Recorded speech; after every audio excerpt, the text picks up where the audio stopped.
The characters created by Dr. Seuss, aka Theodore Geisel, have brought joy to readers for almost 90 years, with creations like the Cat in the Hat, the Grinch, and the Sneetches leaping out of his pencil and into his books. Unsurprisingly, Hollywood has sought to bring them to the big screen, with quite a few adaptations being produced. While the first feature film adaptation of a Dr. Seuss book was How the Grinch Stole Christmas in 2000, it's technically not the first Dr. Seuss movie. His relationship with Hollywood dates back to 1942, when the rights to Horton Hatches the Egg were acquired by Warner Brothers Cartoon Studio and adapted into an animated short by Bob Clampett. Geisel would also help write the Private Snafu World War II cartoons for Warner Brothers. Around the same time, George Pal would adapt The 500 Hats of Bartholomew Cubbins and To Think That I Saw It on Mulberry Street into animated shorts, with both receiving Oscar nominations. Dr. Seuss provided his own original ideas for movies too. He conceived the story for the UPA cartoon Gerald McBoing about a boy who only speaks in sound effects. Winning the Oscar for Best Animated Short, UPA would produce 3 more shorts featuring the character. Dr. Seuss's first crack at a feature film then came with the musical The 5,000 Fingers of Dr. T. Produced for Columbia Pictures, he came up with the story, co-wrote the script, and served as the lyricist for the songs. His fingerprints are all over the costumes and production design too, which were made to emulate the look of his illustrations. Even though Dr. Seuss had already made a name for himself with books like Horton Hatches the Egg and If I Ran the Zoo, his heavy involvement was surprisingly not a focal point of the film's advertising. He's not mentioned in the trailer, and his name was printed in extremely tiny font on the poster. When The 5,000 Fingers of Dr. T was released in 1953, it was largely disliked by critics, and audiences did not respond much to it either, leading to the film flopping at the box office. It has grown a bit more of an appreciative audience over time and has a small cult following, but Seuss himself had an extremely low opinion of the film and decided Hollywood was not for him. Hence why he did not allow any big-screen film adaptations of his work during his lifetime, and it even took a bit of convincing from Chuck Jones for Seuss to allow him to make an animated special based on How the Grinch Stole Christmas. With the animated specials, Dr. Seuss had a lot more control over the writing and production, and it was a format that suited his own sensibilities more. After his death in 1991, his wife Audrey Geisel took over the rights to his books and said she'd be willing to license the characters out for film adaptations as long as they met her approval. Of course, several studios and filmmakers came a-calling with interest in making movies based on the Seuss books. The first one who managed to convince her was Steven Spielberg, who bought the film rights to The Cat in the Hat in 1996 with plans to produce it for DreamWorks Pictures. Tim Allen was quickly hired to play the role, Eric Roth, the screenwriter of Forrest Gump, started working on a script, and the intention was to get it in theaters sometime in 1998. However, this version of the movie never came to fruition, and the rights reverted to Geisel.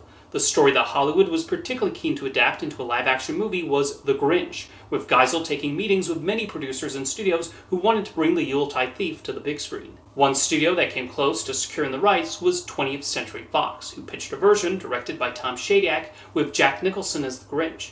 There were also attempts by John Hughes and the Farrelly brothers. However, producer Brian Grazer was especially passionate about landing the movie, and after a proposal of director Gary Ross did not get her to budge, he called up his Imagine Entertainment partner Ron Howard for help. Howard finally won Geisel over when he suggested the film could give more attention to Cindy Lou Who.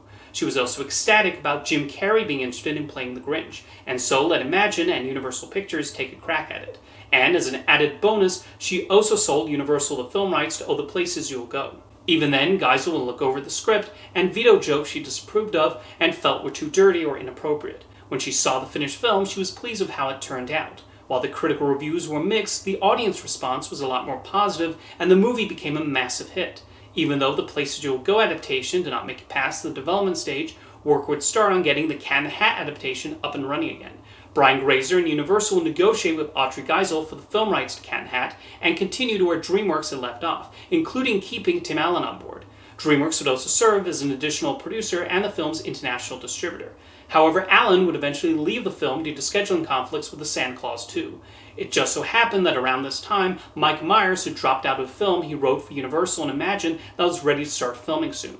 After they sued Myers over the pre-production costs, he agreed to star in a different movie and ended up as the Cat in the Hat, although Geisel was not fond of this casting choice. For some strange reason, even though she was able to have some control over the Grinch, the Cat in the Hat production seemed to run away from her, with Myers reportedly doing a lot of on-set rewrites that added dirtier jokes. The movie was destroyed by critics who hated the scatological jokes and use of pop culture references and considered it an insult to the source material. Myers' performance was also panned, and the makeup he was required to wear was considered creepy. It was not able to replicate the success of The Grinch and lost money in its theatrical release. The The movie has sort of gained an ironic following among the children who grew up watching it, who admire its bizarre sense of humor despite being viewed as a terrible adaptation of the book. The person who was most displeased with the film was Audrey Geisel, who immediately decided not to allow any more live-action film adaptations of her husband's work. Nonetheless, she continued hearing pitches for possible movies, but only animated ones. Both Sony and 20th Century Fox were interested in producing a movie based on Horton Hears a Who, with Geisel going with Fox and giving them both Horton books for possible adaptation. Funnily enough, Chris Meledandri, who was running Fox Animation at the time, was part of the Fox team who pitched her the Grinch movie I mentioned earlier. Geisel was impressed with what she had seen from Blue Sky Studios, as well as a model created specifically to show how Horton would translate to computer animation. She would serve as an executive producer on the film, giving her the ability to pull the plug if she saw it was headed in the same direction as the Cat in the Hat. Thankfully, that did not happen. Horton Hears a Who was well received by critics who felt it was a solid adaptation that respected the look and storytelling of Dr. Seuss. The movie was also a hit at the box office. By the time it was released, though, Meledandri decided to leave Fox and start his own animation studio, Illumination, setting up a deal with Universal. Having been pleased with how he handled Horton, instead of having Meledandri go to her, Geisel herself personally asked him to produce the Lorax next. And while previous Seuss rights had been on a book-by-book basis, Geisel let Illumination have the rights to all the books available. While Fox did still have the option to make Horton Hatches the Egg at Blue Sky, it never happened for some reason, and the rights likely returned to Geisel after a certain point. The Lorax would receive mixed reviews from critics, but was very successful at the box office, leading Illumination to announce even more Dr. Seuss movies.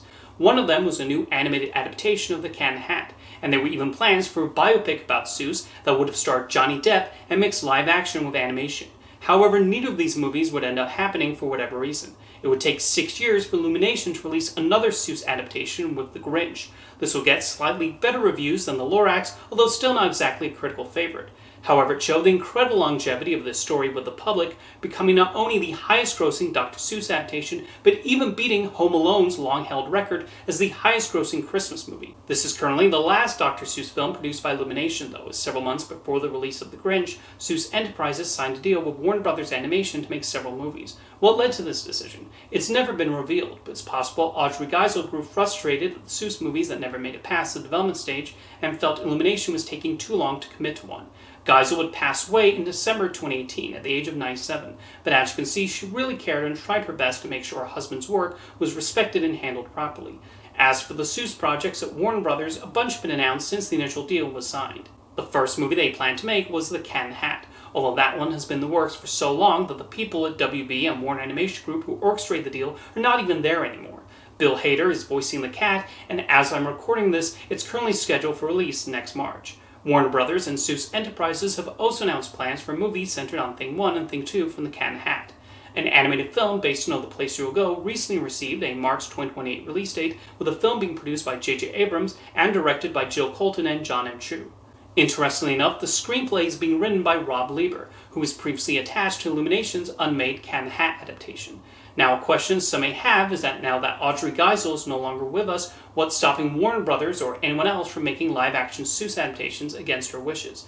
It's possible, although that's still something that would have to be run past Seuss Enterprises. The current CEO is Susan Brandt, who's actually been involved with the company for over 25 years and worked closely with Geisel. So she has first-hand knowledge of what she wanted done with the characters. Seuss Enterprises remains a privately held company, with Brandt saying they have no plans to sell it to anyone, even though they've likely gotten several offers. Of course, that could change in the future, as could the stance on live-action films. But since most of the Seuss books are about animals, how many are even suited for live-action? I have a hard time imagining Will Ferrell putting on a giant turtle costume to play Yertle the Turtle, or Seth Rogen and Jack Black getting buried under pounds of makeup for a Sneetches movie.